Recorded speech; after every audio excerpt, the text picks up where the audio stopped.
Mr. Speaker, the President's Yes. Cabinet.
Nice to see you, sir. Good to see you. Yes, good to see you.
Mr. Speaker, the President of the United States.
Try a selfie.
Members of Congress, I have the high privilege and distinct honor of presenting to you the President of the United States.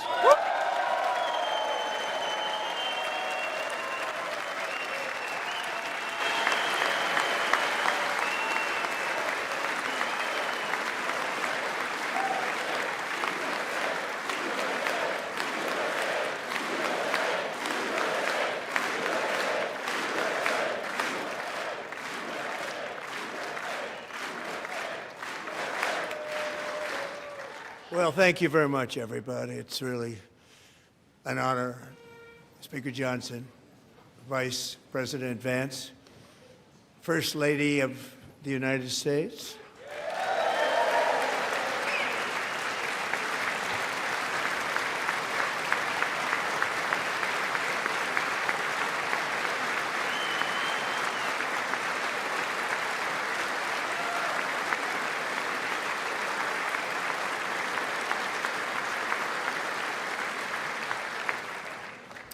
Second Lady of the United States,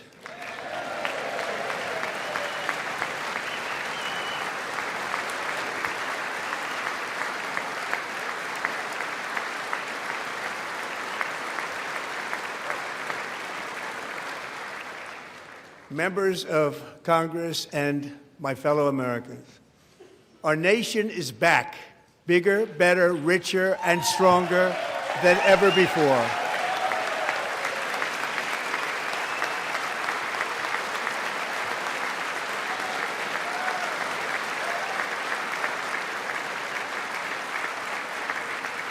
Less than 5 months from now, our country will celebrate an epic milestone in American history, the 250th anniversary of our glorious American independence. This July 4th, we will mark 2.5 centuries of liberty and triumph, progress and freedom in the most incredible and exceptional nation ever to exist on the face of the earth. And you've seen nothing yet. We're going to do better and better and better. This is the golden age of America.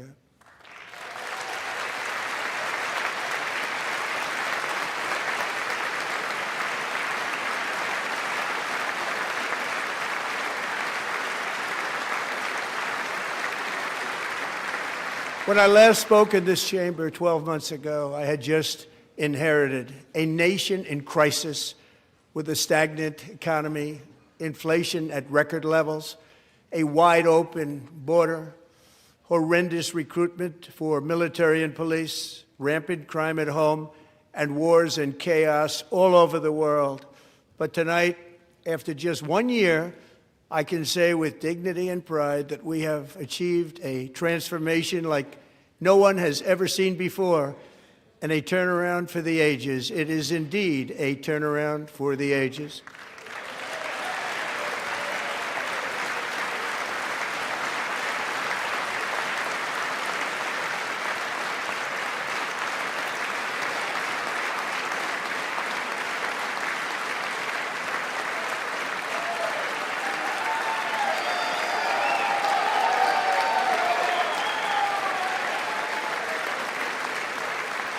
And we will never go back to where we were just a very short time ago. We're not going back. Today, our border is secure.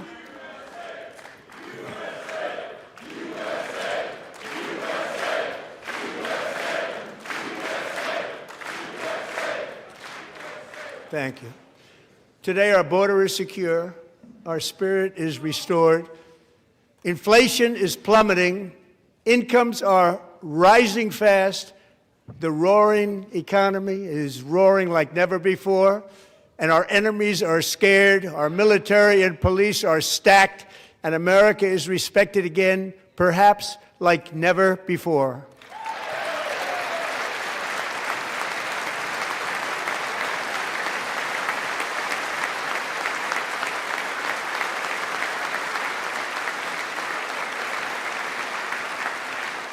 After 4 years in which millions and millions of illegal aliens poured across our borders, totally unvetted and unchecked, we now have the strongest and most secure border in American history by far.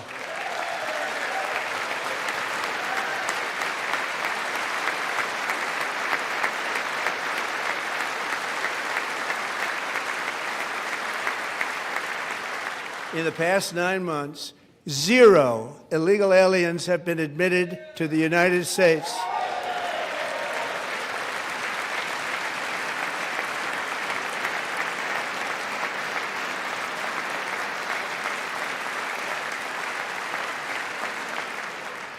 But we will always allow people to come in legally, people that will love our country and will work hard to maintain our country.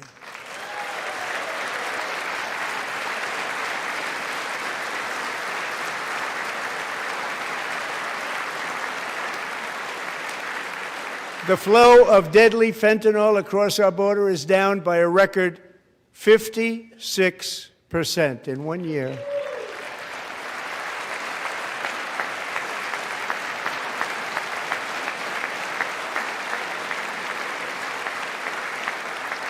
And last year, the murder rate saw its single largest decline in recorded history. This is the biggest decline, think of it, in recorded history, the lowest number in over 125 years, year 1900. In fact, substantially before my wonderful father, I had a wonderful father, Fred, before he was born, substantially before he was born. That's a long time ago. He wouldn't like me to say that, but that's a long time ago. The Biden administration and its allies in Congress gave us the worst inflation in the history of our country. But in 12 months, my administration has driven core inflation down to the lowest level in more than 5 years. And in the last 3 months of 2025, it was down to 1.7%.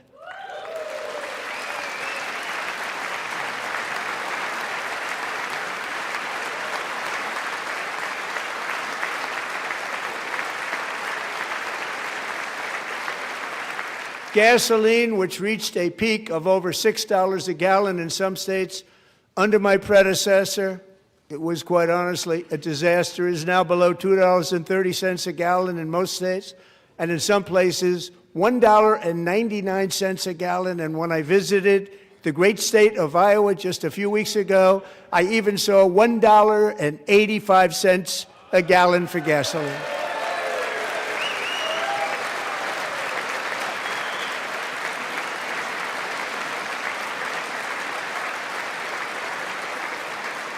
Mortgage rates are the lowest in 4 years and falling fast, and the annual cost of a typical new mortgage is down almost $5,000 just since I took office. 1 year.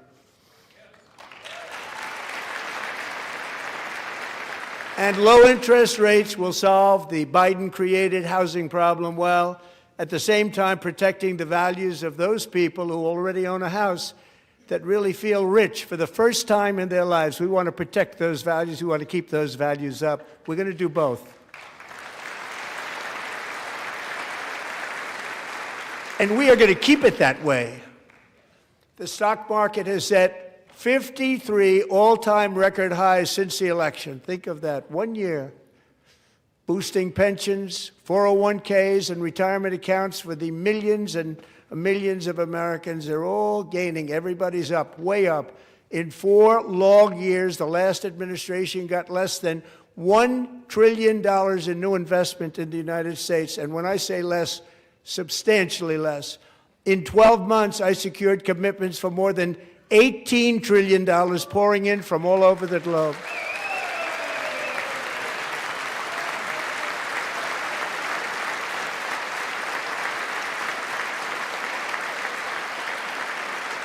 Think of it, much less than $1 trillion for 4 years versus much more than $18 trillion for 1 year. What a difference a president makes.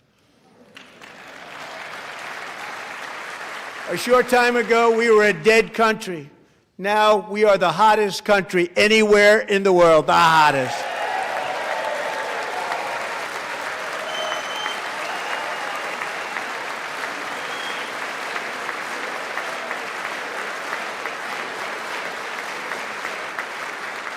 As thousands of new businesses are forming and factories, plants, and laboratories are being built, we have added 70,000 new construction jobs in just a very short period of time. It's getting bigger and bigger and stronger. Nobody can believe what they're watching. American oil production is up by more than 600,000 barrels a day, and we just received from our new friend and partner, Venezuela, more than 80 million barrels of oil.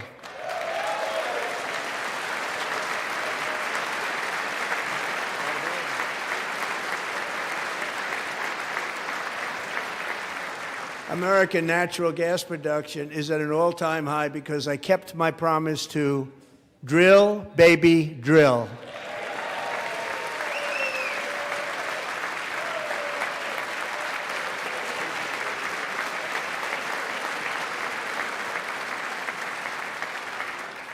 More Americans are working today than at any time in the history of our country. Think about that. Any time in the history of our country, more working today.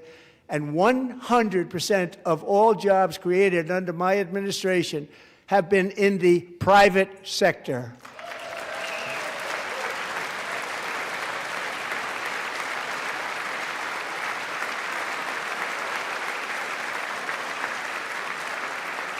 We ended DEI in America.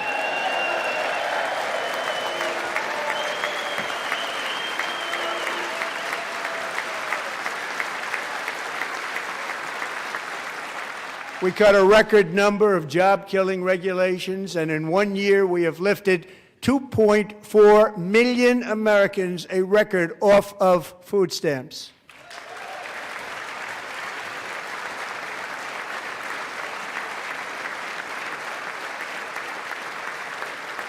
And for all of these reasons, I say tonight, members of Congress, the state of our union is strong.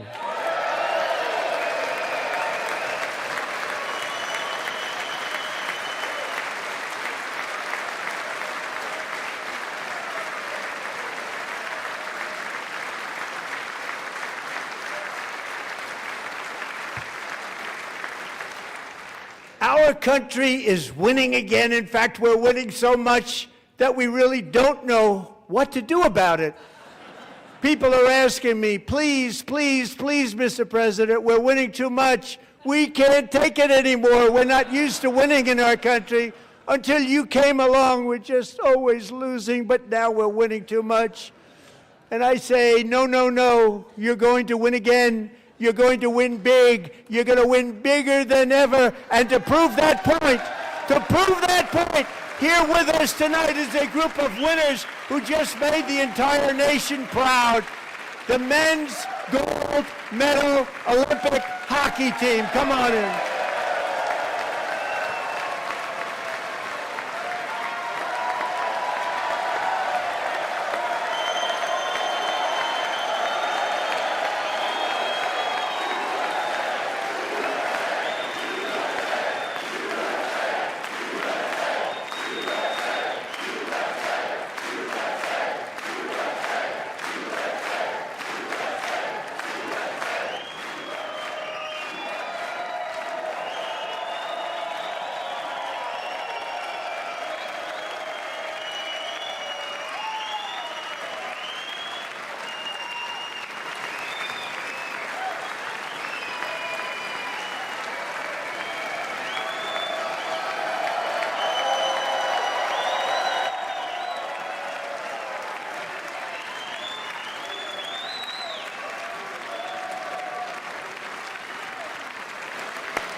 Go ahead.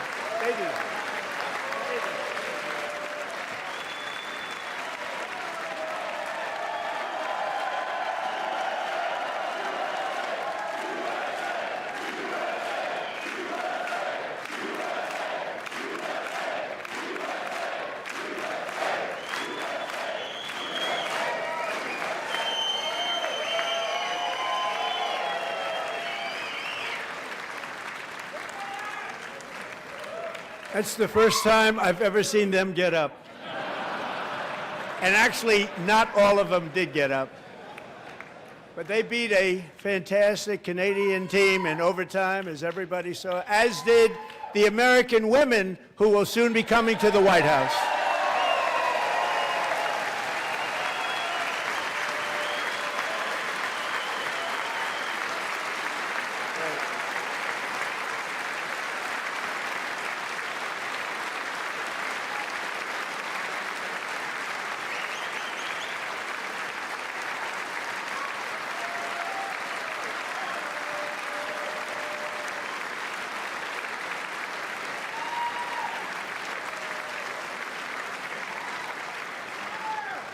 They were in the Oval Office before, and I just want to say a second very big congratulations to Team USA. But I have to say that, and I told them this, and we took a vote of the team. I said, anybody votes no, I'm not doing it. So they stood there, and they weren't about to say no, because I've never seen a goaltender play as well as goalie Connor Hellebuck.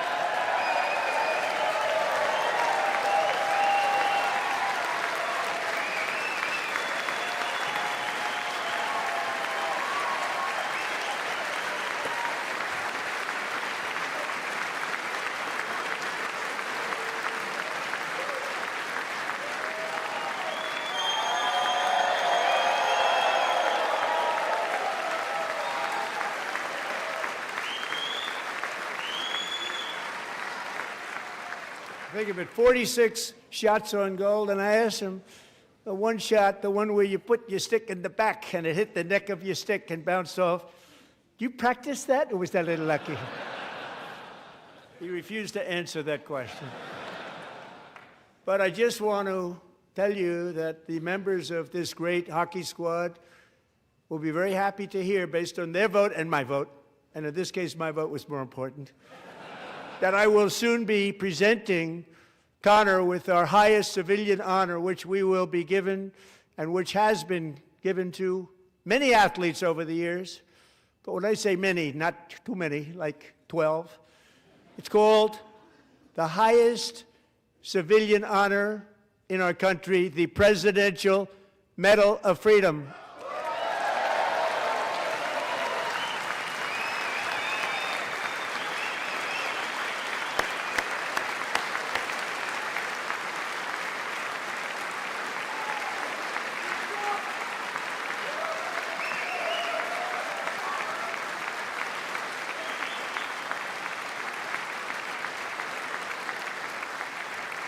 Great athletes have gotten that, very great, the best, and I thought he deserved it. And I did take a vote, every single one of them. I said, I'm not giving it if anybody goes no, and every single one of them rapidly put up their hand.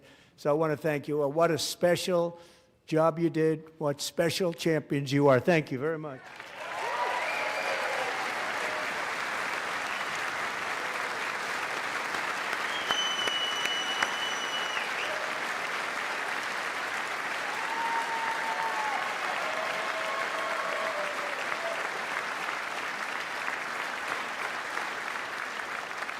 I'm also pleased to say that the next time the Olympic torch is lit, it will be here in America for the 2028 Olympics, and it's the summer version right in Los Angeles. We're going to do a good job in Los Angeles.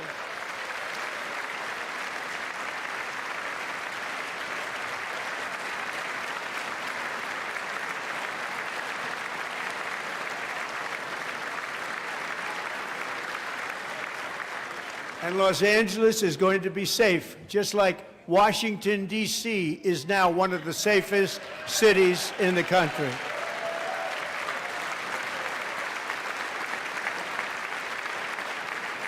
And this year, and I must say I got them both. I got them in my first term, and I was disappointed because I didn't think I'd be the president when this happened. But strange things took place. And now I've got them because I got the Olympics and I got the 2026 FIFA World Cup, and I wanted to claim the 250th, but I didn't get away with that one. I couldn't claim that one for myself. But we're getting the World Cup, so we have the World Cup and the Olympics coming, and that is exciting news.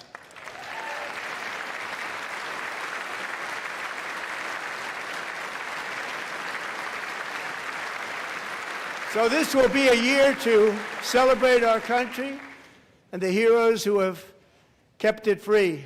Men like Buddy Taggart. At age 17, Buddy volunteered to defend America in World War II, serving in the Pacific under the great General Douglas MacArthur. He fought bravely in the famous Battle of Manila, worked so hard. He was badly wounded and almost killed by enemy machine guns in Luzon. And 81 years ago this month, he liberated the largest internment camp in the Philippines, one of the largest anywhere in the world. Buddy earned many honors, including a Purple Heart and a Bronze Star, came home, started a family, and tonight he is in the gallery looking forward to July 4th, 2026, his 100th birthday.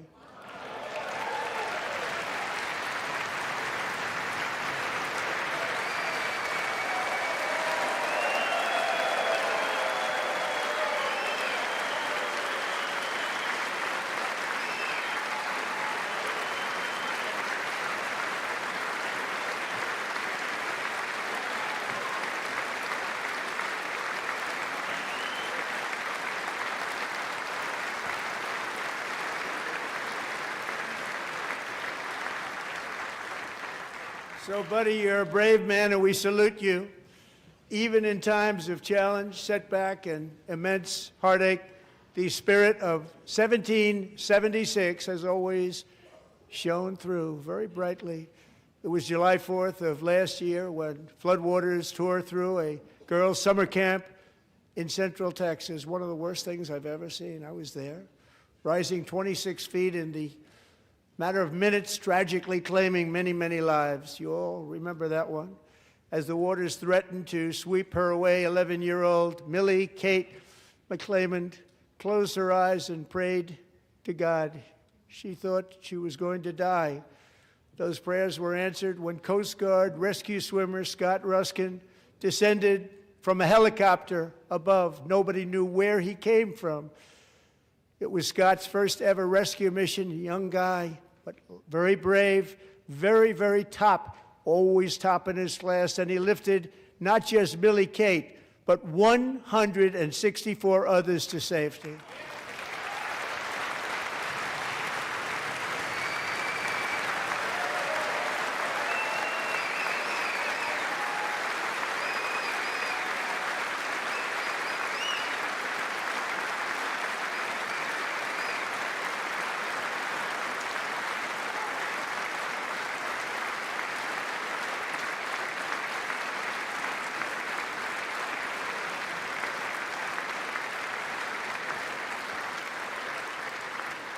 People watched Scott from a distance, and they couldn't believe what they were seeing. The winds were blowing, the rain was pouring, everything was going, and that rapid water, nobody's ever seen anything like it. They said, wow, that's something. Tonight, Scott and Millie Kate are here together, reunited for the very first time. Thank you, Scott, Millie Kate.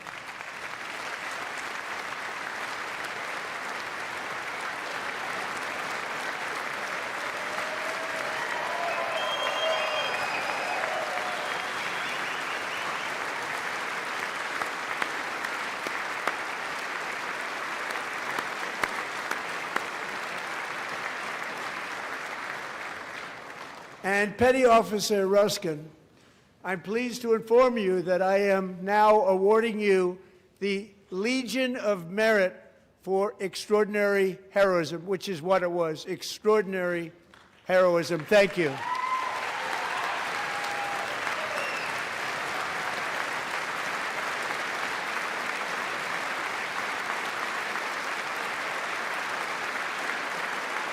And I'd like to have the military aide to please come down and take care of the service. Military aide, thank you very much.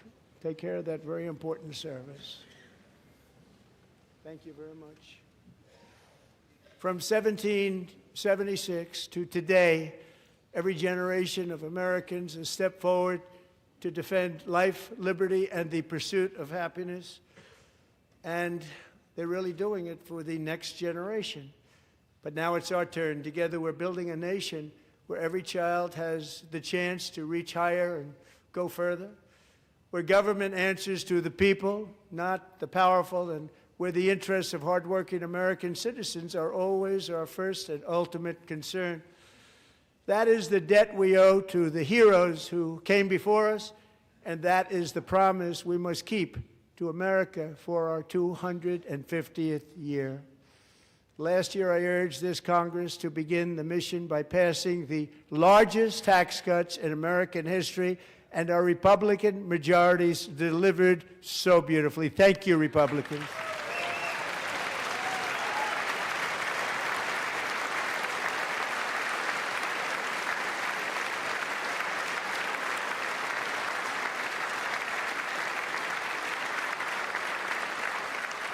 All Democrats, every single one of them, voted against these really important and very necessary massive tax cuts.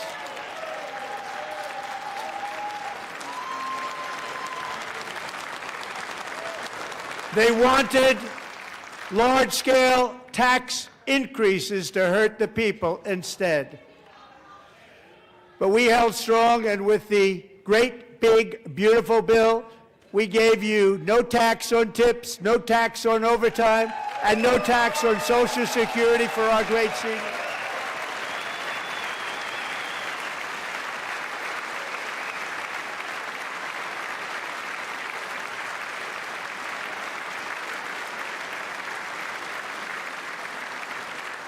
And we also made interest on auto loans tax deductible the first time, but only if the car is made in America.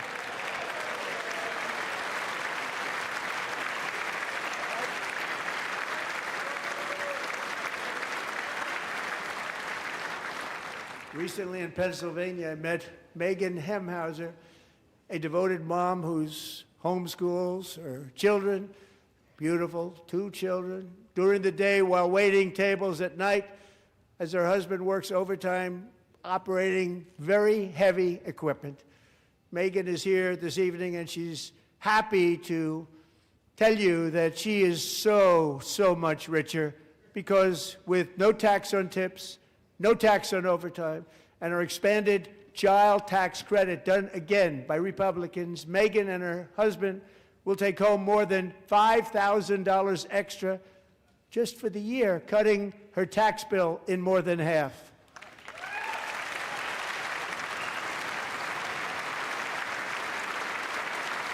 Megan, please stand up. We're fighting for you, Megan.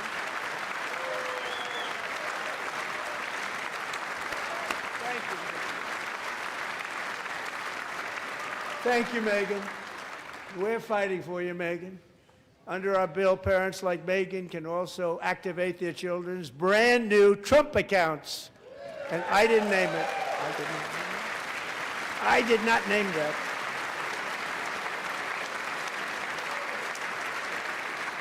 Nobody believes me, but I did not name it. It was named by a very tall man sitting right there in the 3rd row. Nice man, a good man. Tax-free investment accounts for every American child. This is something that's so special and has taken off and gone through the roof.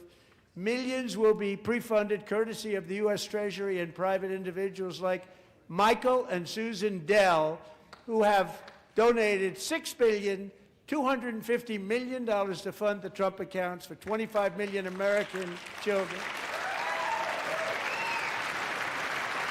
They're great people.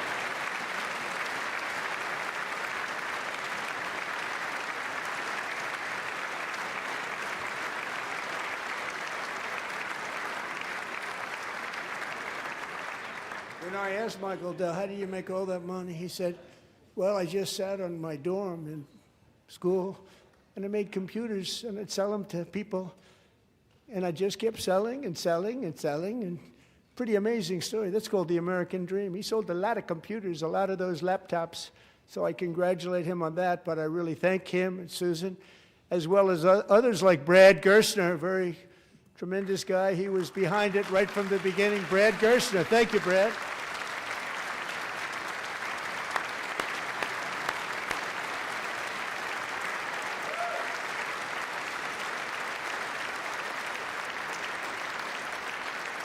So with modest additional contributions, these young people's accounts could grow to over $100,000 or more by the time they turn 18. Think of it, how much money is that for somebody that started with nothing? Over 100,000, could be much more than that. To make this investment in our children's future, go to trumpaccounts.gov, trumpaccounts.gov. And a lot of people are doing it. It's setting every record in the book. It's popular. They knew what it was going to take. I'm so proud of them. I'm so proud of the people that got it started. And now it's just taken off. One of the primary reasons for our country's stunning economic turnaround, the biggest in history, where the Dow Jones broke 50,000 4 years ahead of schedule, and the S&P hit 7,000, where it wasn't supposed to do it for many years were tariffs. I used these tariffs, took in hundreds of billions of dollars to make great deals for our country, both economically and on a national security basis. Everything was working well. Countries that were ripping us off for decades are now paying us hundreds of billions of dollars. They were ripping us so badly, you all know that. Everybody knows it. Even the Democrats know it. They just don't want to say it. And yet these countries are now happy, and so are we. We made deals. The deals are all done. And they're happy. They're not making money like they used to, but we're making a lot of money. There was no inflation, tremendous growth, and the big story was how Donald Trump called the economy correctly, and 22 Nobel Prize winners in economics didn't. They got it totally wrong. They got it really wrong. And then just 4 days ago, an unfortunate ruling from the United States Supreme Court. It just came down. It came down. Very unfortunate ruling. But the good news is that almost all countries and corporations want to keep the deal that they already made, right, Scott? Knowing that the legal power that I, as president, have to make a new deal could be far worse for them, and therefore they will continue to work along the same successful path that we had negotiated before the Supreme Court's unfortunate involvement. So despite the disappointing ruling, these powerful, country-saving, it's saving our country, the kind of money we're taking in, peace-protecting. Many of the wars I settled was because of the threat of tariffs. I wouldn't have been able to settle them without. Will remain in place under fully approved and tested alternative legal statutes. And they have been tested for a long time. They're a little more complex, but they're actually probably better, leading to a solution that will be even stronger than before. Congressional action will not be necessary. It's already time-tested and approved. And as time goes by, I believe the tariffs paid for by foreign countries will, like in the past, substantially replace the modern-day system of income tax, taking a great financial burden off the people that I love.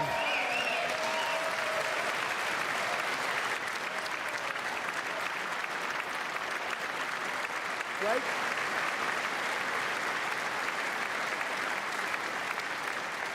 Moving forward, factories, jobs, investment, and trillions of dollars will continue pouring into the United States of America because we finally have a president who puts America first. I put America first. I love America.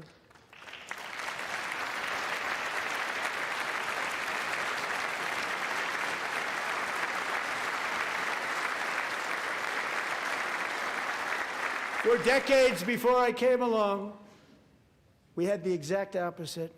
From trade to healthcare, from energy to immigration, everything was stolen and rigged in order to drain the wealth out of the productive, hardworking people who make our country great, who make our country run.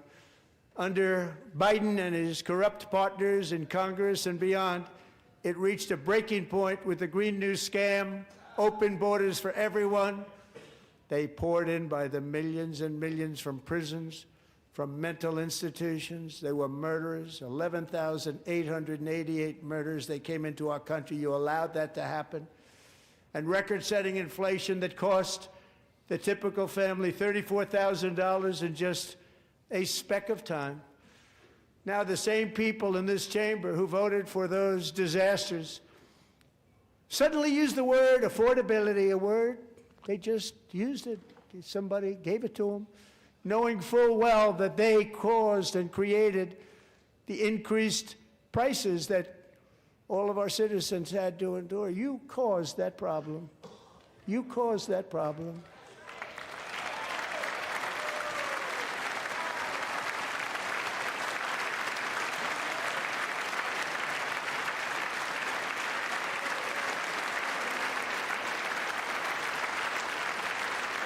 They knew their statements were a lie. They knew it. They knew their statements were a dirty, rotten lie. Their policies created the high prices Our policies are rapidly ending them. We are doing really well. Those prices are plummeting downward.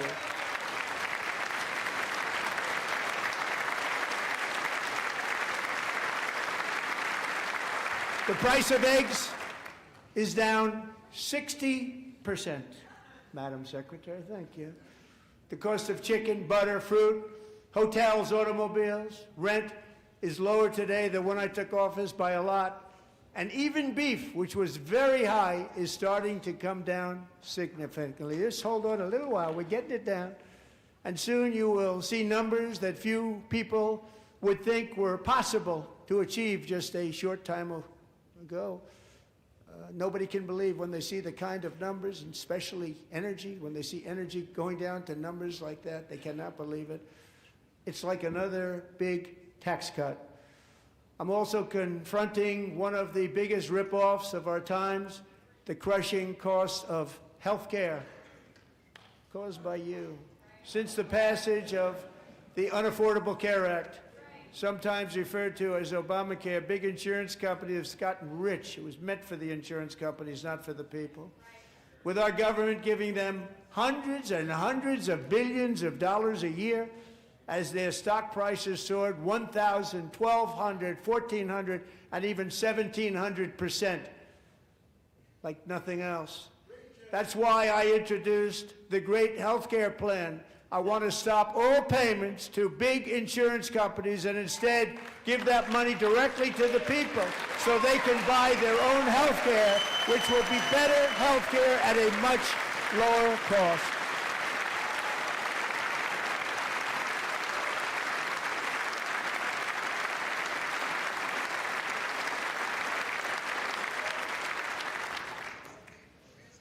In addition, my plan requires maximum price transparency. That's a big deal.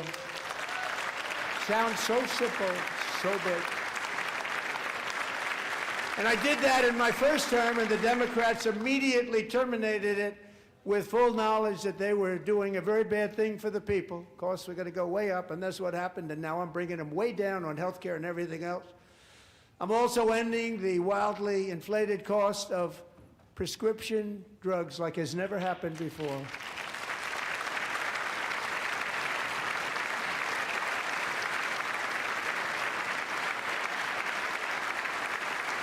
Other presidents tried to do it, but they never could. They tried. Most didn't try, actually. But they tried. They said they tried. They couldn't do it. They didn't even come close.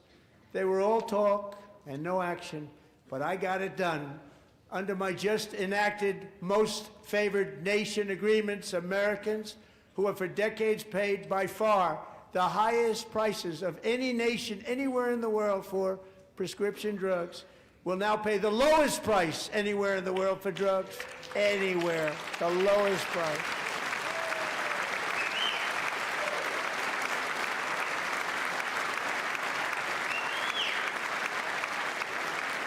So in my first year of the second term, should be my third term, but strange things happen. I took prescription drugs, a very big part of health care, from the highest price in the entire world to the lowest. That's a big achievement. The result is price differences of 300, 400, 500, 600% and more, all available right now at a new website called TrumpRx.gov. And I didn't name that one either, by the way.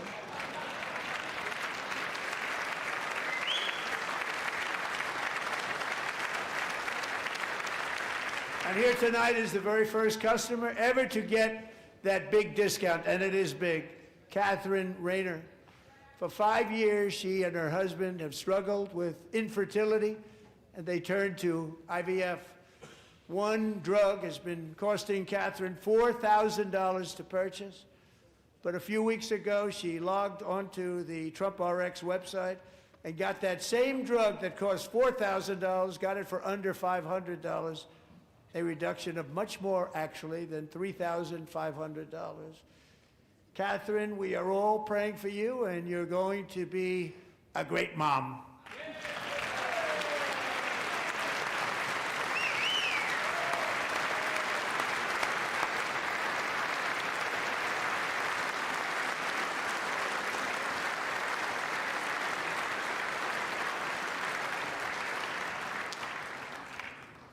So now I'm calling on Congress to codify my most favored nation program into law. Now, the one thing, I'm not sure it matters because it's going to be very hard for somebody that comes along after me to say, let's raise drug prices by 700 or 800%. But John and Mike, if you don't mind, codify it anyway. They may do it. Codify it anyway. Thank you. Many Americans are also concerned that energy demand from AI data centers could unfairly drive up their electric utility bills. Tonight, I'm pleased to announce that I have negotiated the new Ratepayer Protection Pledge. You know what that is? We're telling the major tech companies that they have the obligation to provide for their own power needs. They can build their own power plants as part of their factory so that no one's prices will go up. And in many cases, prices of electricity will go down for the community and very substantially down. This is a unique strategy never used in this country before. We have an old grid. It could never handle the kind of numbers, the amount of electricity that's needed. So I'm telling them they can build their own plant. They're going to produce their own electricity. It will ensure the company's ability to get electricity while at the same time lowering prices of electricity for you, and could be very substantial for all of you cities and towns. You're going to see some good things happen over the next number of years. Another pillar of the American dream that has been under attack is home ownership. With us tonight is Rachel Wiggins, a mom of two from Houston. She placed bids on 20 homes and lost all of those bids to gigantic investment firms that bypassed inspection, paid all cash, and turned those houses into rentals, stealing away her American dream. She was devastated. Stories like this are why last month I signed executive order to ban large Wall Street investment firms from buying up into thousands single-family homes.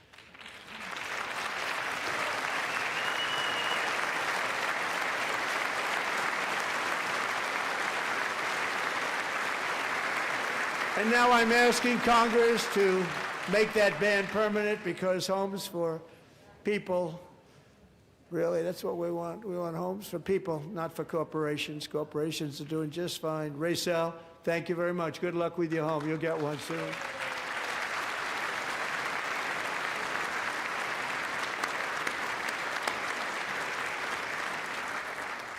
We're also working to make it easier for Americans to save for retirement. And under this administration, we will always protect Social Security and Medicare. They are not protecting it for our seniors. We will always protect Social Security, Medicare, Medicaid.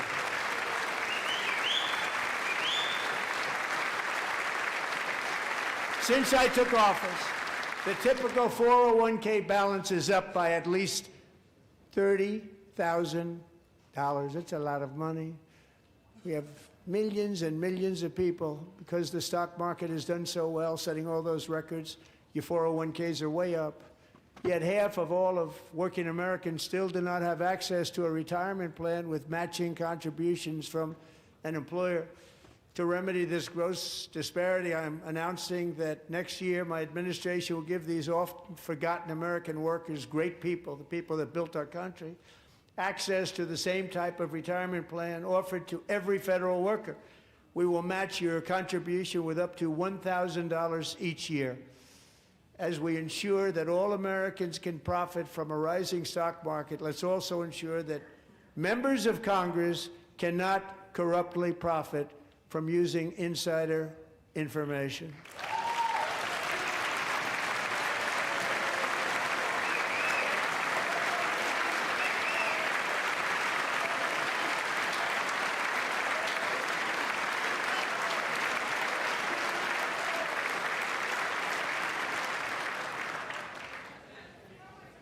They stood up for that. I can't believe it.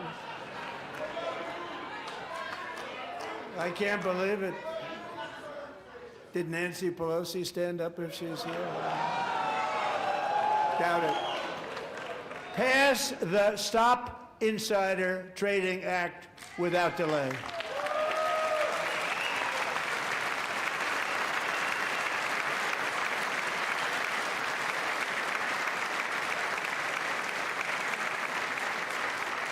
I wasn't sure if anybody even on this side was going to applaud for that. I'm very impressed. Thank you. I'm very impressed. But when it comes to the corruption that is plundering, it's plundering America. There's been no more stunning example than Minnesota, where members of the Somali community have pillaged an estimated $19 billion from the American taxpayer. Oh, we have all the information. And in actuality, the number is much higher than that. And California, Massachusetts, Maine, and many other states are even worse. This is the kind of corruption that shreds the fabric of a nation, and we are working on it like you wouldn't believe. So tonight, although started 4 months ago, I am officially announcing the war on fraud to be led by our great Vice President, J.D. Vance.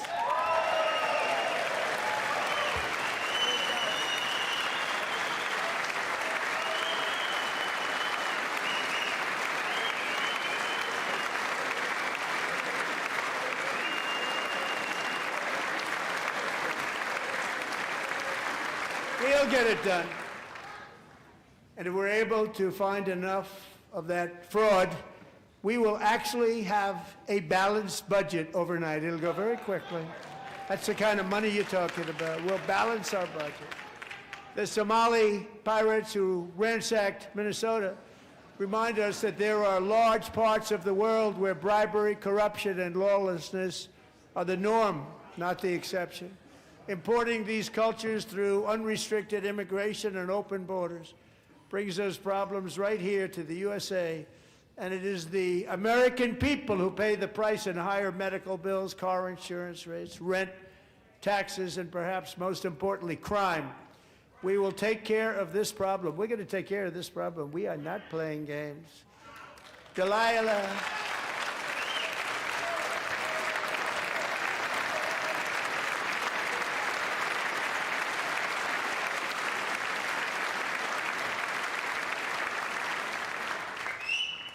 Delilah Colvin was only 5 years old in June 2024 when a 18-wheel tractor trailer plowed into her stopped car traveling at 60 miles an hour or more. The driver was an illegal alien let in by Joe Biden and given a commercial driver's license by open borders politicians in California.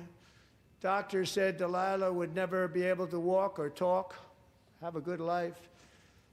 She wouldn't even be able to eat again. But against all odds, she is now in the first grade learning to walk. And she's here this evening with her dad, Marcus, a fantastic man. Delilah, please, you are a great inspiration. Please stand up.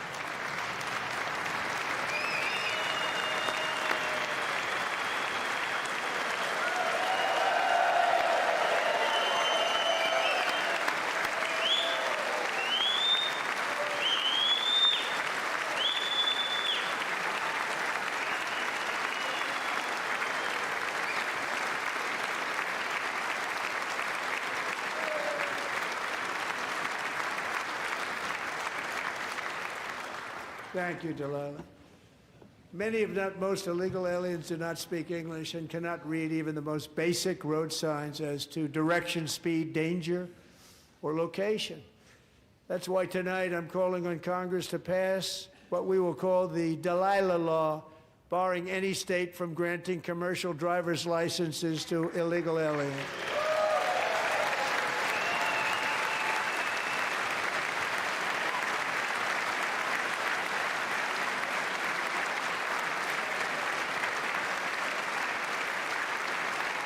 And yesterday, as you probably saw at the White House, I hosted a ceremony with Americans who lost their treasured loved ones to the scourge of illegal immigration. People came into our country, how we allowed this to happen with our open borders. These are the angel moms and families that for decades our government betrayed and our media totally ignored. It was terrible. Hard to believe, actually. In 2023, a 16-year-old high school cheerleader named Elizabeth Medina was supposed to perform in her town's Christmas parade, but she never arrived. Her mother, Jacqueline, went home to look for her, and she found her lying dead in a bathtub bleeding profusely after being stabbed 25 times. Lizbeth's killer was a previously arrested illegal alien who had broken in and brutally extinguished the brightest light in her family's life, violently and viciously.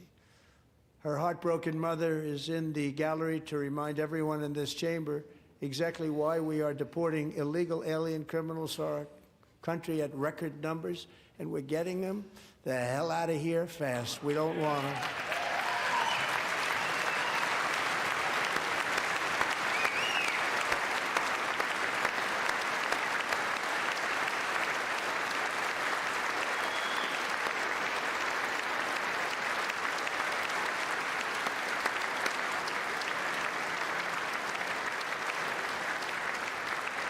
Thank you very much, Jacqueline. Thank you. We can never forget that many in this room not only allowed the border invasion to happen before I got involved, but indeed they would do it all over again if they ever had the chance. If they ever got elected, they would open up those borders to some of the worst criminals anywhere in the world. The only thing standing between Americans and a wide open border right now is President Donald J. Trump and our great Republican patriots in Congress. Thank you. Thank you.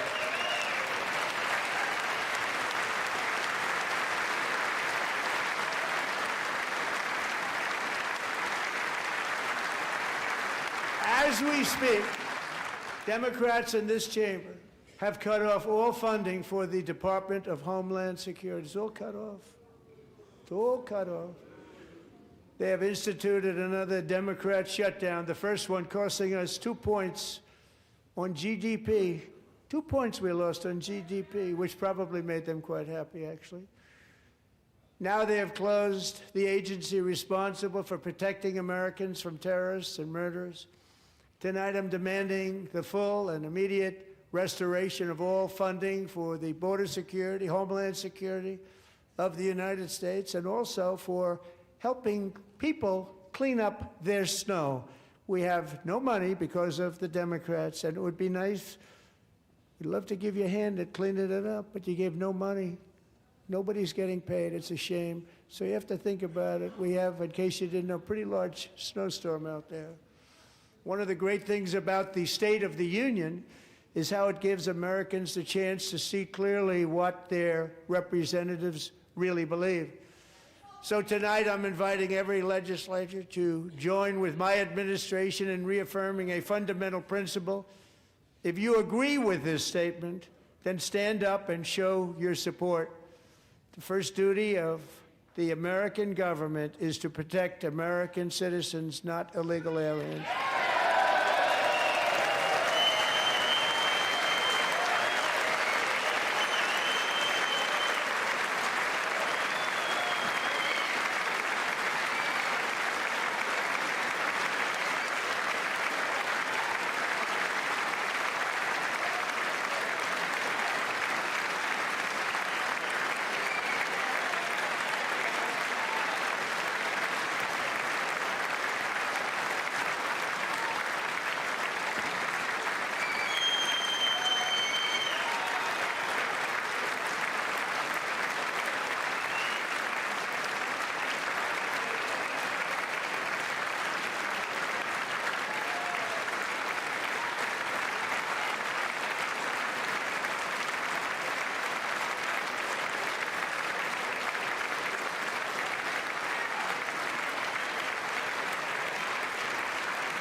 Isn't that a shame? You should be ashamed of yourself not standing up.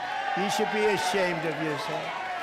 That is why I'm also asking you to end deadly sanctuary cities that protect the criminals and enact serious penalties for public officials who block the removal of criminal aliens. In many cases, drug lords, murderers all over our country, they're blocking the removal of these people out of our country, and you should be ashamed of yourself. Yeah.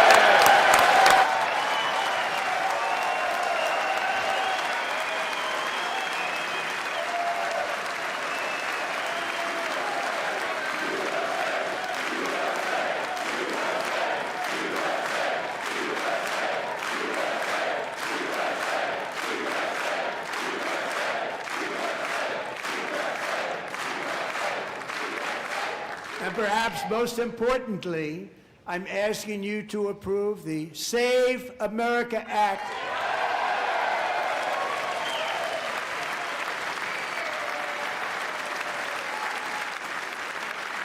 To stop illegal aliens and others who are unpermitted persons from voting in our sacred American elections. That cheating is rampant in our elections. It's rampant. It's very simple. All voters must show voter ID.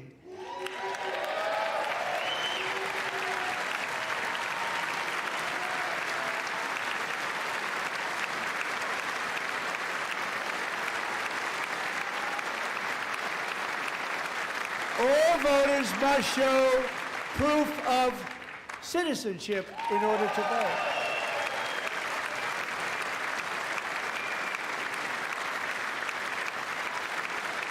And no more crooked mail-in ballots except for illness, disability, military, or travel. None. And this should be an easy one. And by the way, it's polling at 89%, including Democrats. 89%.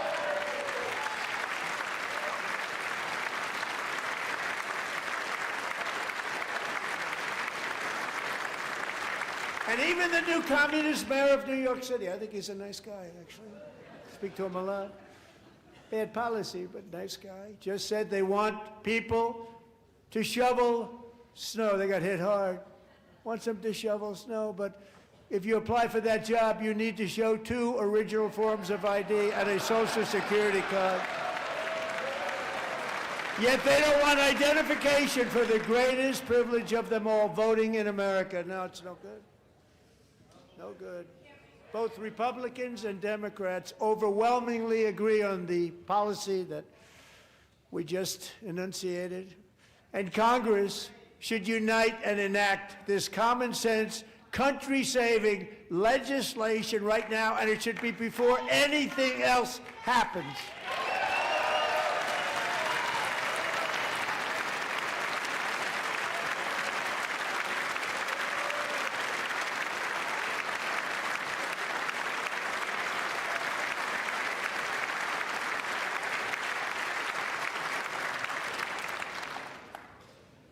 And the reason they don't want to do it, why would anybody not want voter ID? One reason, because they want to cheat. There's only one reason. They make up all excuses. They say it's racist. They come up with things you almost say, what imagination they have. They want to cheat. They have cheated. And their policy is so bad that the only way they can get elected is to cheat. And we're going to stop it. We have to stop it, John.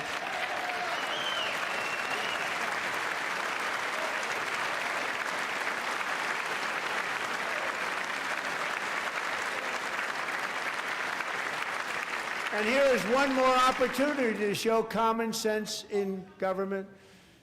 In the gallery tonight are Sage Blair and her mother, Michelle. In 2021, Sage was 14 when school officials in Virginia sought to socially transition her to a new gender, treating her as a boy and hiding it from her parents. Hard to believe, isn't it? Before long, a confused Sage ran away from home after she was found in a horrific situation in Maryland A left-wing judge refused to return Sage to her parents because they did not immediately state that their daughter was their son. Sage was thrown into an all-boys state home and suffered terribly for a long time. But today, all of that is behind them because Sage is a proud and wonderful young woman with a full-ride scholarship to Liberty University. Sage and Michelle, please stand up.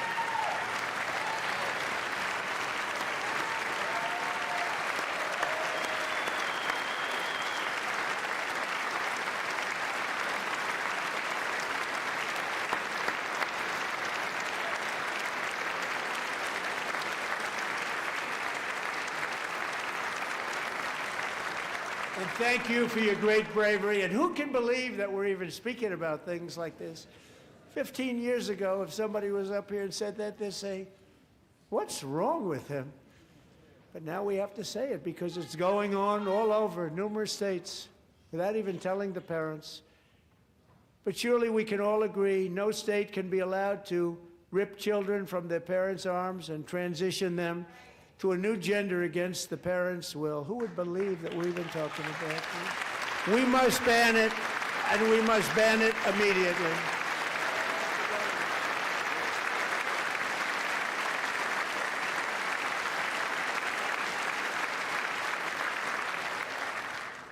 Look, nobody stands up. These people are crazy, I'm telling you. They're crazy.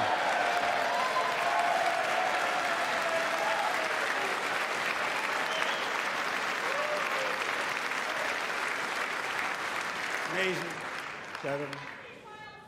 Boy, oh boy. We're lucky we have a country. With people like this, Democrats are destroying our country, but we've stopped it just in the nick of time, didn't we?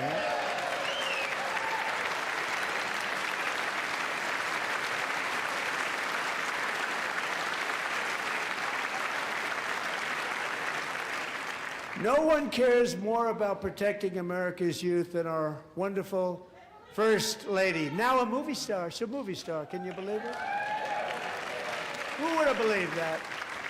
Over the past year, she has had an incredible impact championing AI legislation, advancing a landmark executive order on foster care, and helping secure $30 million to launch the Melania Trump Foster Youth to Independence Initiative. It's a tremendous, really a tremendous thing that happened and had a lot of bipartisan support.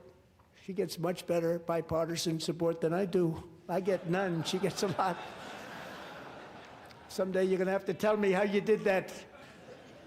And students and educators in every state have joined the First Lady's efforts in the presidential AI challenge, keeping America's next generation positioned to succeed and strongly succeed in the future.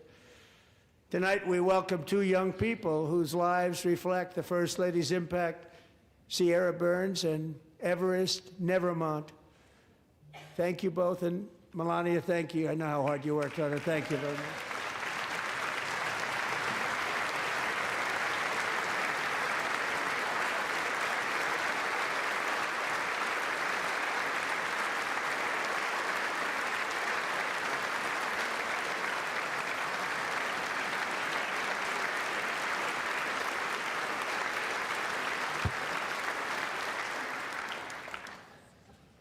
I'm very proud to say that during my time in office, both the first 4 years and in particular this last year, there has been a tremendous renewal in religion, faith, Christianity, and belief in God. Tremendous renewal.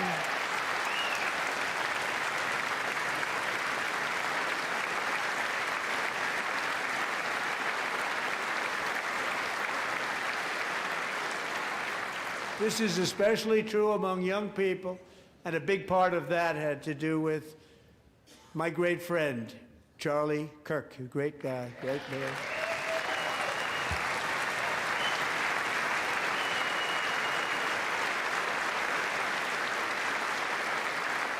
So last year, Charlie was violently murdered by an assassin and martyred, really martyred for his beliefs. His wonderful wife, Erica, is with us tonight. Erica, please stand.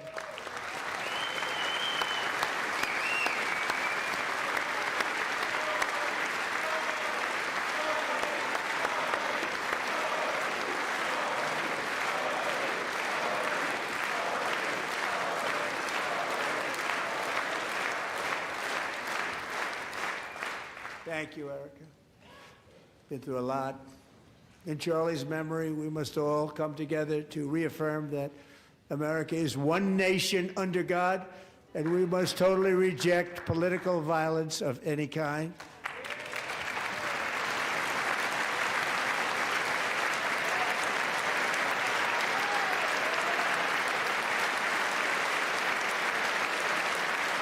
We love religion, and we love bringing it back, and it's coming back at levels that nobody actually thought possible. It's really a beautiful thing to see.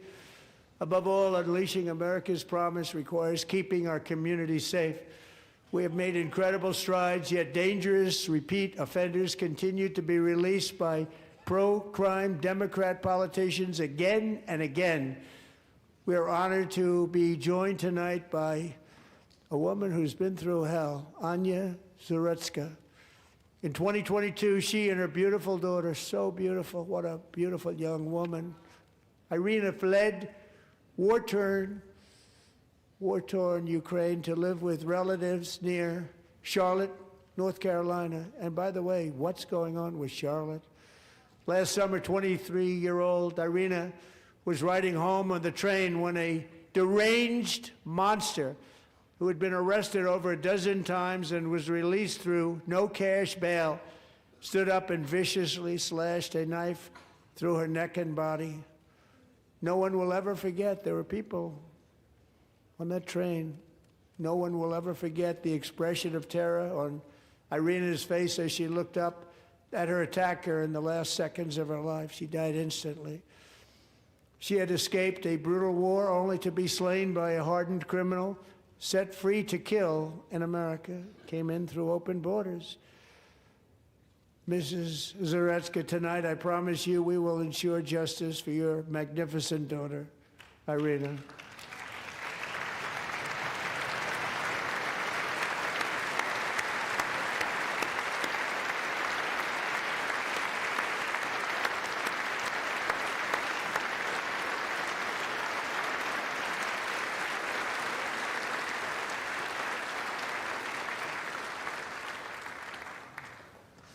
How do you not stand?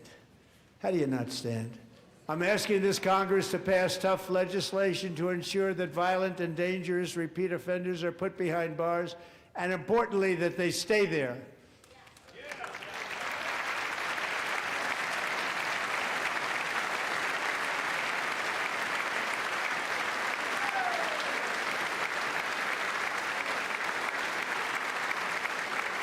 Starting last summer, I deployed our National Guard and federal law enforcement to restore law and order to our most dangerous cities, including Memphis, Tennessee, big success, New Orleans, Louisiana, big success, and our nation's capital itself, Washington, D.C., where we have almost no crime anymore in Washington, D.C. How did that happen?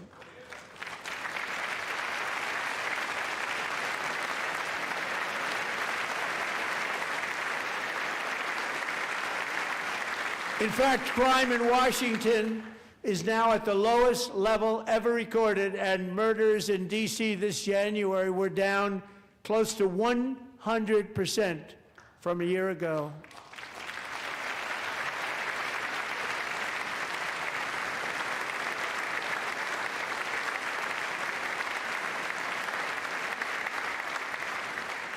I don't like to hear that. One of the sick people, one of the brave service members who helped achieve this stunning turnaround was 20-year-old West Virginia Army National Guard Specialist Sarah Beckstrom. After a 4-month deployment, she voluntarily extended her service, and her rank was going to be lifted. She was doing so well. They were so proud of her. But the very next day, she was on patrol near the White House when she was ambushed and shot in the head by a terrorist monster from Afghanistan. Shouldn't have been in our country. And all because she wore the uniform of our nation. She was shot. He traveled here because he didn't like people wearing our uniform. He was sick and deranged. Shouldn't have been in our country. Sarah Beckstrom died in order to defend our capital, and we are honored to be joined by her wonderful parents, Gary and Evalie. Your daughter was a true American patriot, and she will be greatly missed. She was a great person. I saw reports on her. They've never seen anything like it.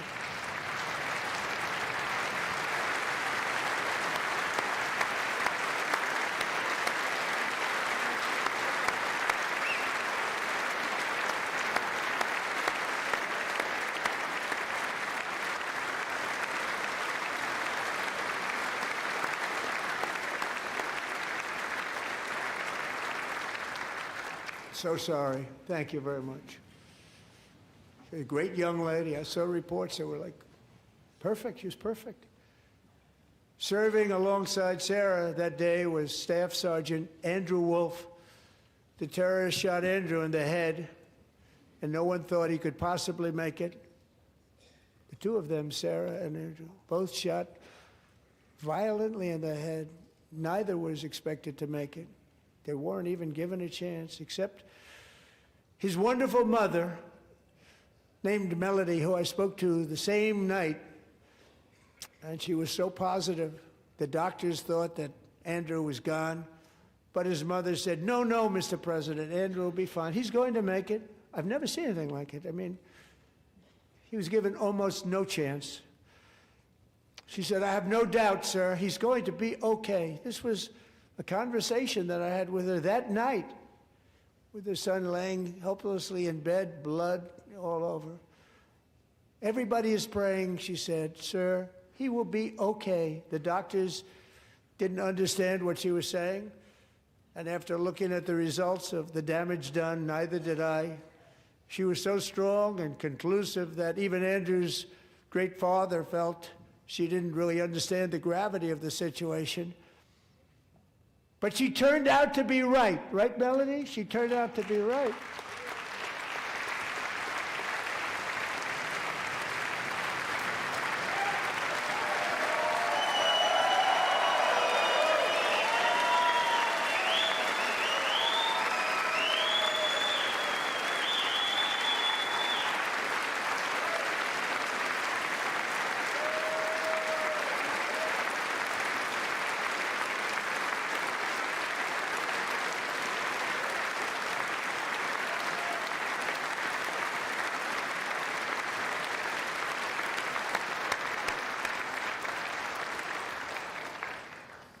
Amazing, actually. I said, where does this woman come from? She's the most positive person I've ever met. With God's help, Andrew has battled back from the edge of death, and we're talking about the edge of death, on his way to a miraculous recovery. He's got a little work to do, but he's doing great. Nice to see you. He's a good-looking guy.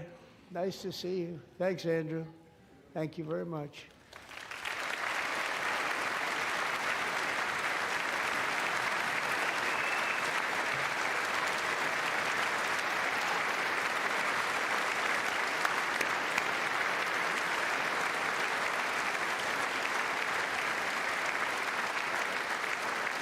So, Andrew, while you're up, now I'm going to ask a highly respected General James Seward to present Staff Sergeant Andrew Wolf and the great family of Sarah Beckstrom with the award created by our late, great President George Washington himself. It's called the Purple Heart.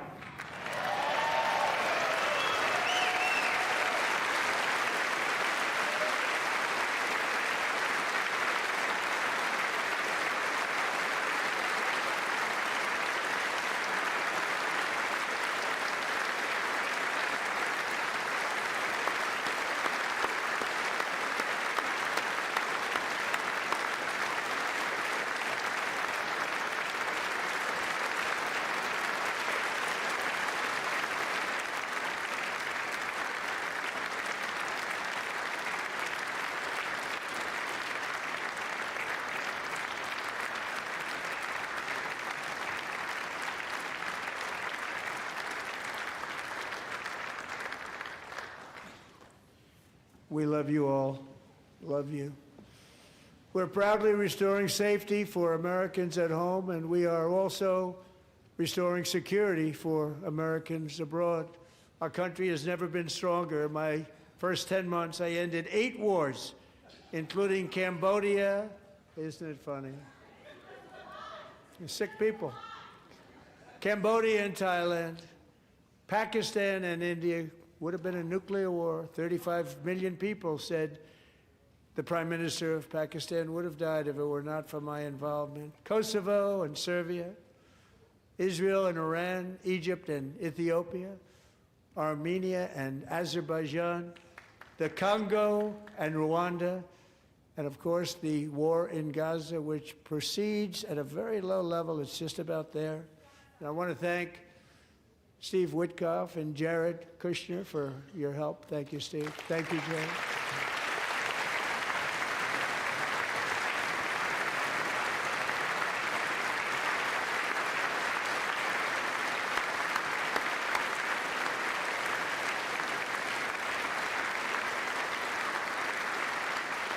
And I also want to thank the man they report to, Secretary of State Marco Rubio. Thank you, Marco.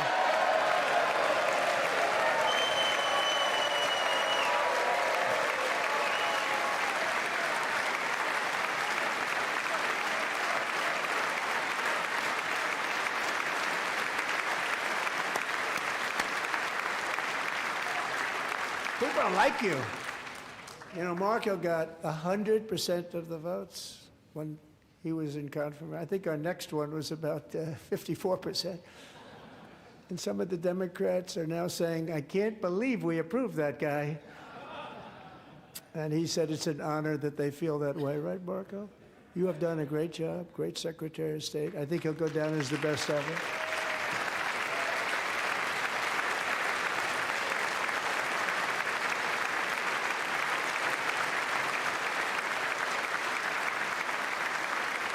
Under the ceasefire I negotiated, every single hostage, both living and dead, has been returned home. Can you believe that?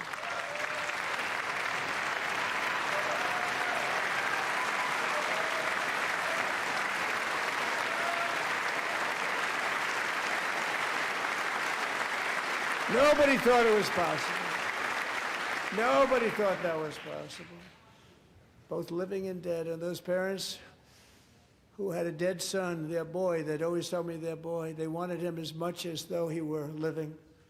That was an amazing period of time. And they came back, and when we got all of the living hostages back, and many, many before them, but I always said those last 20 are going to be very tough, but we got many, many more, hundreds.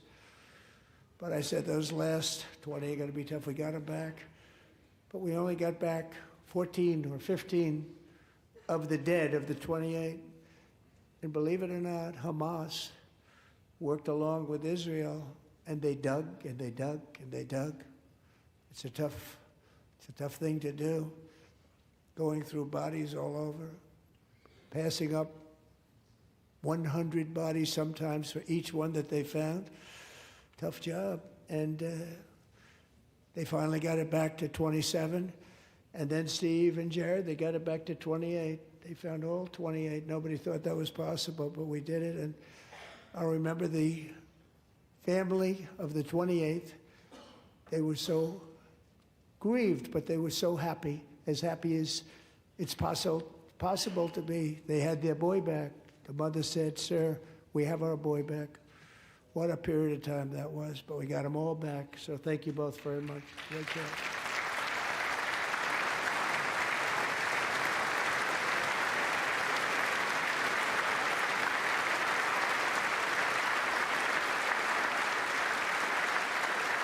And we're working very hard to end the 9th war, the killing and slaughter between Russia and Ukraine, where 25,000 soldiers are dying each and every month. Think of that, 25,000 soldiers are dying a month. A war which would have never happened if I were president, would have never happened. As president, I will make peace wherever I can, but I will never hesitate to confront threats to America wherever we must. That's why in a breakthrough operation last June, the United States military obliterated Iran's nuclear weapons program with an attack on Iranian soil known as Operation Midnight Hammer.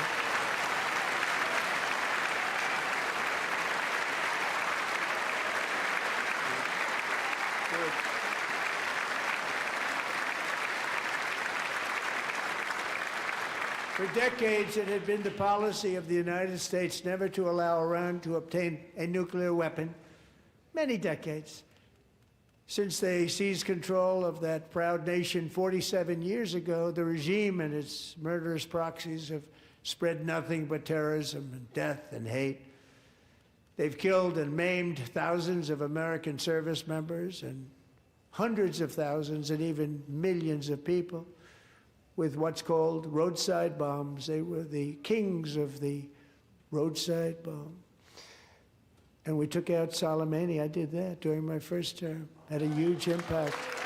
He was the father of the roadside bomb.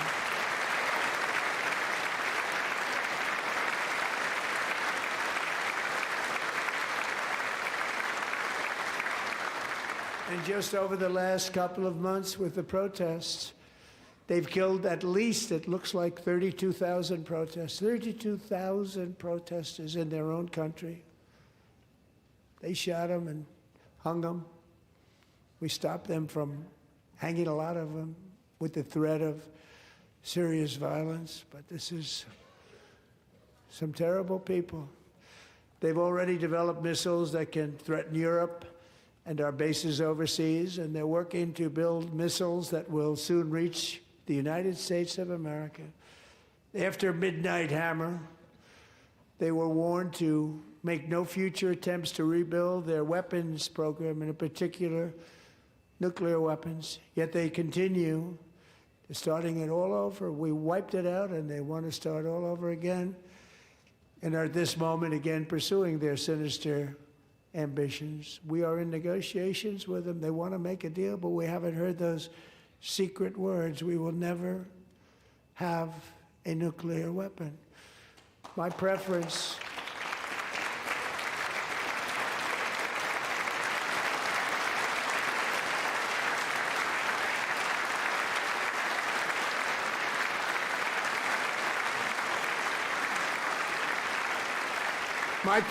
is to solve this problem through diplomacy. But one thing is certain, I will never allow the world's #1 sponsor of terror, which they are by far, to have a nuclear weapon. Can't let that happen.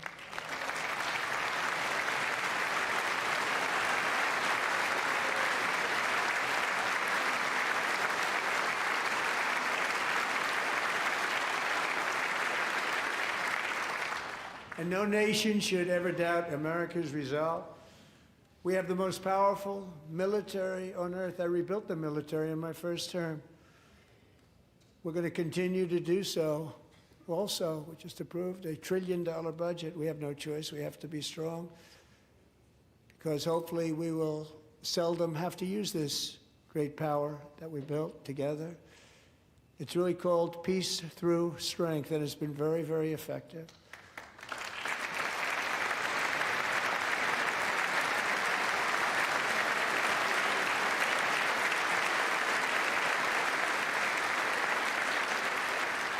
So thanks to Republicans in Congress, we're investing that record number of dollars, have no choice, in the United States Armed Forces.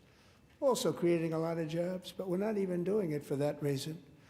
Because as I said, we have more jobs, more people working today than ever before in the history of our country.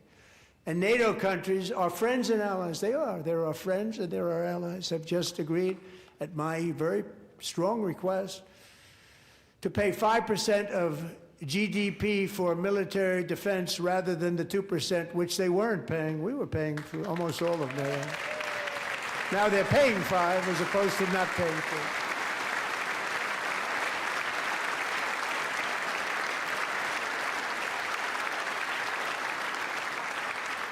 And getting that 5% was something which everyone said would never be done, could not happen. We got it really easily with one meeting.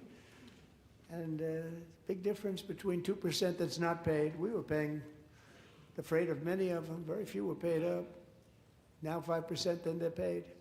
And everything we send over to Ukraine is sent through NATO, and they pay us in full. They pay us totally in full. Every branch of our armed forces is setting records for recruitment. This is so exciting. and every service member recently.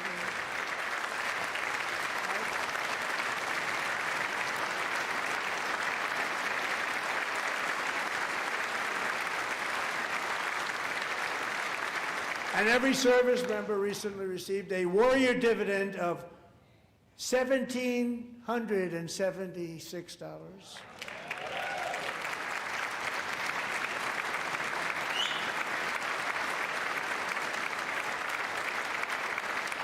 You know, they put it on my desk. We got the money from tariffs and other things, a lot of money we have. We have much more money than people understand. Have to rebuild that program a little bit, but it won't take long. But we got the money, and it was $1,775, and they wanted my approval.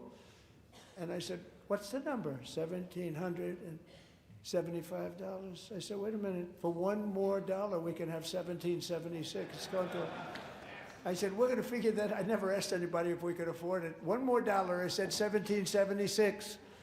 And I said, that's good. And I'll tell you what, our military, that was 4 months ago, our military, I never see a person in the military that doesn't thank me for it, so we're honored to do it. They deserve it. And we call it 1776. It was great. And we love our military. We love our law enforcement. We love our firemen. You know, the firemen don't get mentioned enough. We love our firemen. We're also...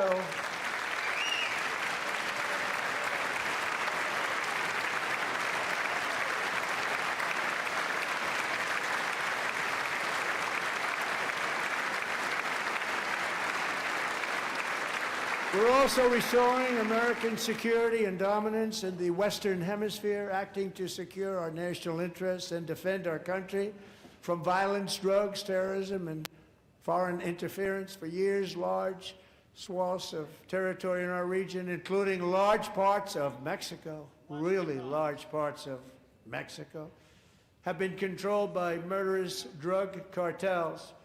That's why I designated these cartels as foreign terrorist organizations, and I declared illicit fentanyl as a weapon of mass destruction.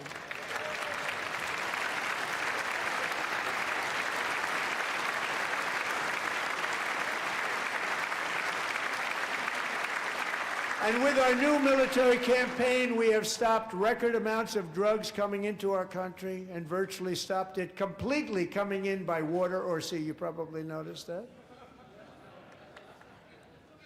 We very seriously damaged their fishing industry also. Nobody wants to go fishing anymore.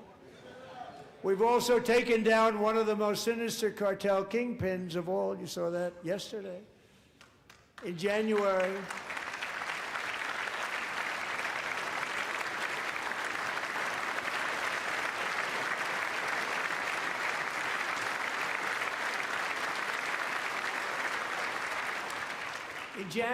elite American warriors carried out one of the most complex, spectacular feats of military competence and power in world history. No one's seen anything like it. Foreign leaders, I won't tell you who, called me and they said, very impressive, very impressive. They couldn't believe, they all watched, they saw what happened. This is a different fighting force than we had years ago when we fought to tie. You know, it's a great fighting force. I'm so proud of it. Look at Space Force. Space Force is my baby, because we did that. My baby is becoming so important.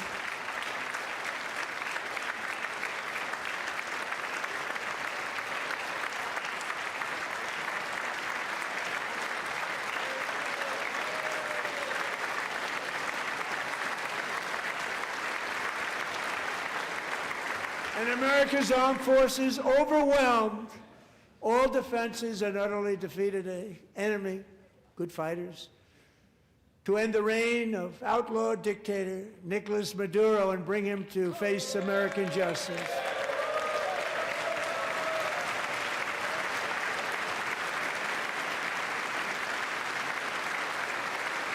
And this was an absolutely colossal victory for the security of the United States, and it also opens up a bright new beginning for the people of Venezuela. We're working closely with the new president of Venezuela, Delcy Rodriguez, to unleash extraordinary economic gains for both of our countries and to bring new hope to those who have suffered so terribly. They really did suffer. With us tonight is Alejandro Gonzalez. She grew up in a tight-knit Venezuelan family and was especially close to her beloved uncle Enrique. But after Enrique ran for office and opposed Maduro, he was kidnapped by Maduro's security forces and thrown into the regime's really infamous prison in Caracas. Alejandro feared she would never see her uncle again. She feared for her own life also. But since the raid, we have worked with the new leadership, and they have ordered the closure of that vile prison and released hundreds of political prisoners already, with more to come. Alejandro, I'm pleased to inform you that not only has your uncle been released, but he is here tonight. We brought him over to celebrate his freedom with you in person. Enrique, please come down.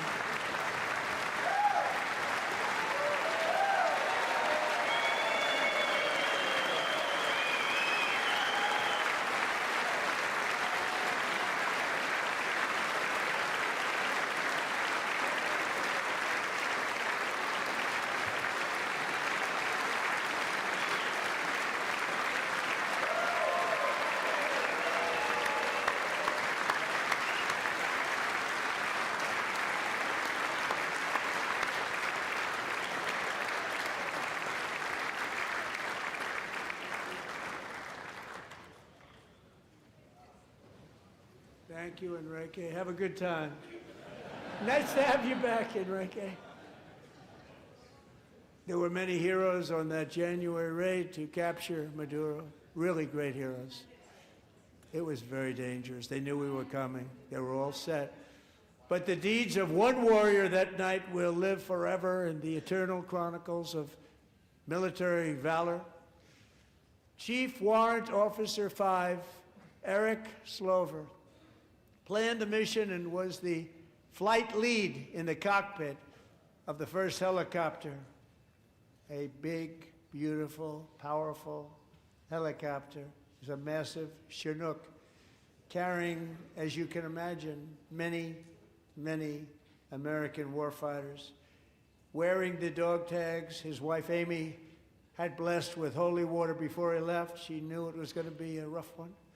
Eric steered the Chinook under the cover of night and descended swiftly upon Maduro's heavily protected military fortress. This was a major military installation, protected by thousands of soldiers and guarded by Russian and Chinese military technology. How did that work out? Not too good. While preparing to land, enemy machine guns fired from every angle, and Eric was hit very badly in the leg and hip, one bullet after another. He absorbed 4 agonizing shots, shredding his leg into numerous pieces.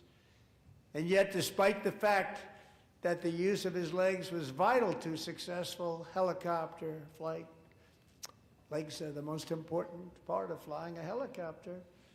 To deliver the many commandos who would capture and detain Maduro was the only thing Eric was thinking about. Then, even as he was gushing blood, which was flowing back down the aisle, helicopter lands at a steep angle. The machine gun stood right in front of him. They were right in front of him, 2 machine gunners who escaped the wrath of the previous planes. Eric maneuvered his helicopter with all of those lives and souls to face the enemy and let his gunners eliminate the threat. Turned the helicopter around so the gunners could take care of business, saving the lives of his fellow warriors from what could have been a catastrophic crash deep in enemy territory. Only after safely landing the helicopter with all the warriors aboard in the exact right spot, which was vital to the mission. We probably would have had to maybe cancel the mission if that didn't happen. Eric told his co-pilot, also wounded, but not as gravely, to take over. I'm about ready to pass out.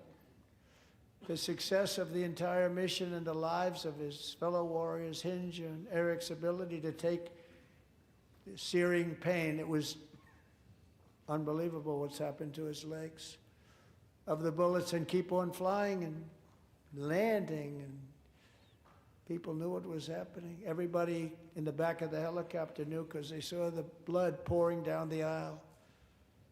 Chief Warrant Officer Slover is still recovering from his serious wounds, but I'm thrilled to say that he is here tonight with his wife, Amy, Eric, and Amy. Come on in.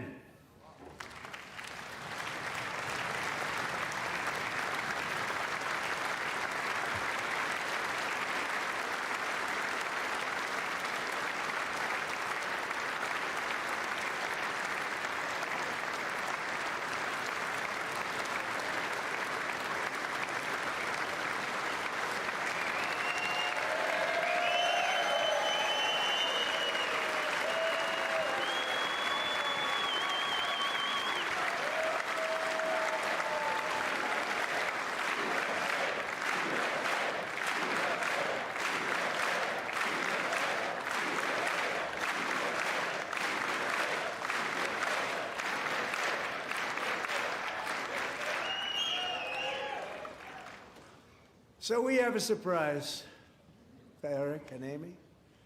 In recognition of Eric's actions above and beyond the call of duty, I would now like to ask General Jonathan Braga to present Chief Warrant Officer Slover with our nation's highest military award, the Congressional Medal of Honor.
Well, thank you very much, Eric and Amy.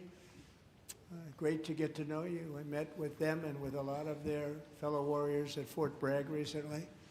You notice the name Fort Bragg, we have it back, we brought it back. We won the First World War with it, the Second World War with it, and then they decided to change the name.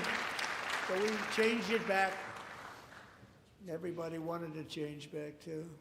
And 10 of Eric's fellow warriors from that incredible night of victory will also be receiving medals at a private ceremony that will soon be held at the White House, and Eric will be there.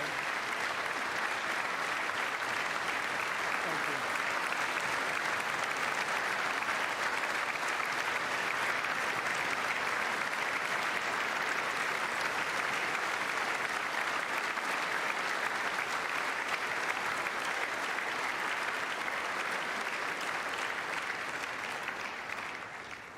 Thank you, Eric.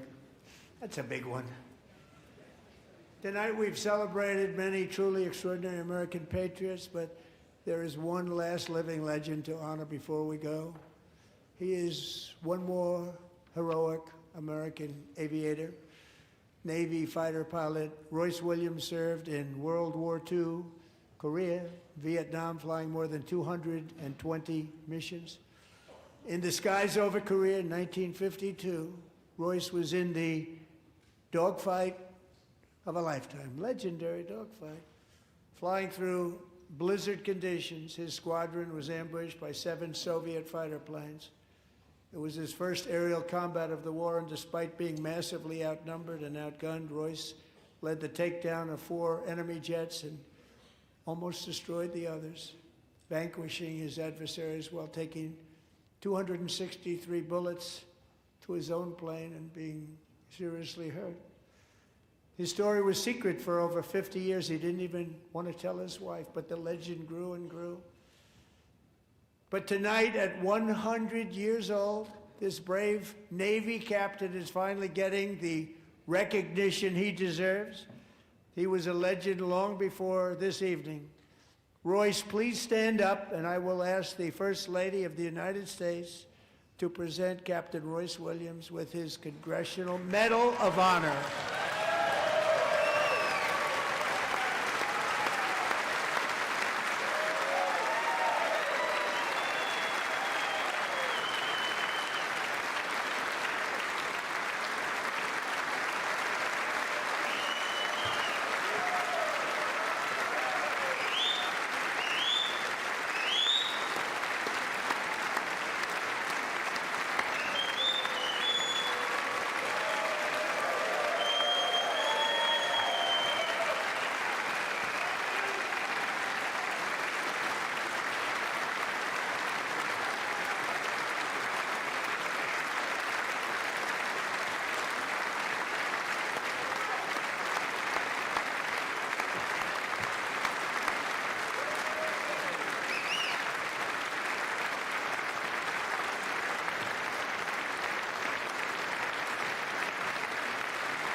Thank you, Royce, and thank you, Eric.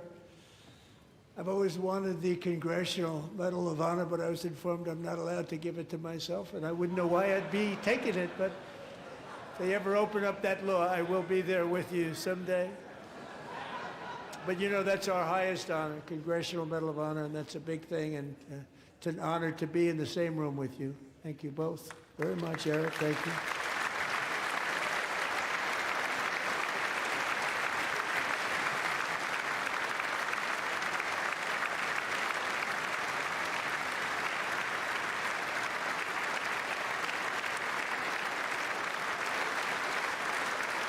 Thank you. 250 years is a long time in the life of a nation, but in another sense, it's really a mere moment in the eye of history. Two of the gentlemen we met in the gallery this evening took their first breaths 1 century ago, 100 years before that, on July 4th, 1826, the author of the Declaration of Independence, brilliant, Thomas Jefferson, drew his last breath. Just a single long human lifespan separates the giants who declared and won our independence from the heroes who stand among us tonight. Everything our nation has done, everything we have achieved, has been the work of those few great lifetimes. In those brief chapters, Americans built this nation from 13 humble colonies into the pinnacle of human civilization and human freedom, the strongest, wealthiest, most powerful, most successful nation in all of history. Americans ventured out across the daunting and dangerous continent. We carved paths through an unforgiving wilderness, settled a boundless frontier, and tamed the beautiful but very, very dangerous Wild West. From empty marshes and wide open plains, we raised up the world's greatest cities. Together, we mastered the world's mightiest industries and shattered history's monstrous tyrannies. And we liberated millions from the chains of fascism, communism, oppression, and terror. Americans lifted humanity into the skies on the wings of aluminum and steel, and then we launched mankind into the stars on rockets powered by sheer American will and unyielding American pride. We wired the globe with our ingenuity. We captivated the planet with American culture. And now we are pioneering the next great American breakthroughs that will change the entire world. All of this and so much more is the enduring legacy, unmatched glory of the hardworking patriots who built and defended this country and who still carry the hopes and freedoms on all of humanity's backs. For years they were forgotten, betrayed, and cast aside. But that great betrayal is over, and they will never be forgotten again. Because when the world needs courage, daring, vision, and inspiration, it is still turning to America. And when God needs a nation to work his miracles, he knows exactly who to ask. There is no challenge Americans cannot overcome, no frontier too vast for us to conquer, no dream too bold for us to chase, no horizon too distant for us to claim. For our destiny is written by the hand of providence, and these first 250 years were just the beginning. From the rugged border towns of Texas to the heartland villages of Michigan, from the sun-kissed shores of Florida to the endless fields of the Dakotas, and from the historic streets of Philadelphia to right here in our nation's capital, Washington, D.C., the golden age of America is upon us. The revolution that began in 1776 has not ended. It still continues because the flame of liberty and independence still burns in the heart of every American patriot. And our future will be bigger, better, brighter, bolder, and more glorious than ever before. Thank you, God bless you, and God bless America.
President, that was a home run. Mr. President. Thank you. Hey. Okay, you too. All right. You're the best. Good job. Thank you. Thank you. Very well done, sir. We'll see you Friday, Mr. President. Great job. Oh, good. See you. Thank you. Well done. God bless you. Great job. Good man. Thank you. Excellent speech, Mr. Thank you. President. Absolutely. Thank you. Mr. President. The best Mr. ever. President. Thank you. The best ever. He's the president. Oh, that's it. Thank you. Where you going, man?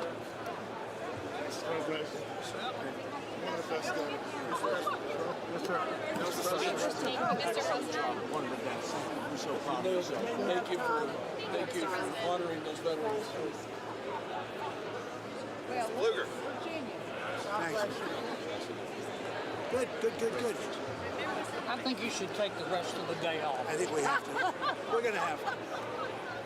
Thank you. All right, guys. You killed it. Thank you, Virginia. It was amazing. It really was. Home run. Really a grand slam. Grand slam. You rock. America loves you. Thank you. It was amazing. America loves you. Oh, look at this guy. I like that tie. I want that tie. Give me that tie. Thank you. Hey, take that. Put your initial, just an initial. Thank you, boss. I like that tie. Amazing. Thank you. Thank you, everybody. Mr. President, outstanding speech, sir. Mr. President. Here you will. He's getting them all. He's here. Right here with You did good. They love the insider trading stuff. Great guy. How's he doing? He's a youngster. He fell asleep a couple times. You did amazing. You really did. Great speech. Proud of you. Great job, Mr. President. Thanks for your Well done, leadership. Mr. President, well done. God bless you. God bless you, sir. Thank you, fellas. No best speech yet. Fantastic. That's a big statement coming from you guys. Incredible. Great job. Great job. Yes, sir. Love the finish. Home run hitter. Great job. Great job. Thank you, everybody. Great job. Great. Thank you. Thank you. Thank you, everybody. That was the best speech. No, thank you very much. You just speech I've ever heard. Really, the best ever? That's a nice coming from you. That's a big statement. It's also the There he longest. is. Phenomenal. Great job on Loved it. television. Congratulations, Also the Mr. longest President. Thank you. president. Thank you so much. Take care. Thank you very much. Still need to talk to you. Congratulations, Mr. President. Thank you. Mr. President. That's great. Great.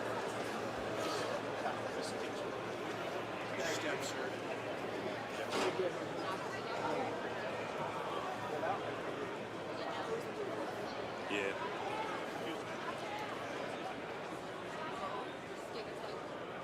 Can we go out?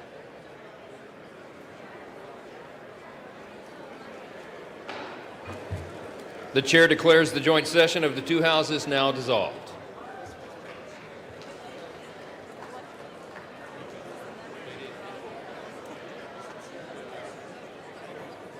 All right, buddy.